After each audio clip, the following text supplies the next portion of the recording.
Ay mga kamagsaka, gawa tayo ng pakain ng manok. Ayan o, saging saba. Ayan, halo natin sa isang pirasong na saging na sabang hinog. Ayan, halo natin sa pakain ng manok. Gawa tayo.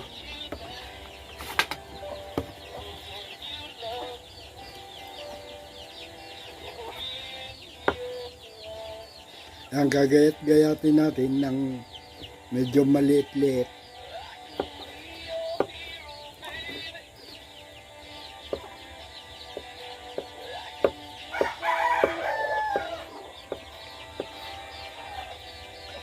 Yan, mga kamagsaka. Tapos,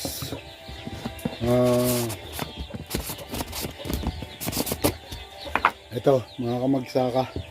Haluan natin ng patuka ng manok. Yan, isang takal, mga kamagsaka. Yan. Yan. Papakain natin sa ating tinali ng manok, mga kamagsaka.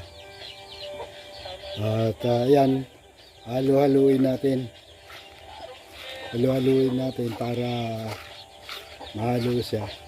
Yan. Maganda sa resistensya ng manok.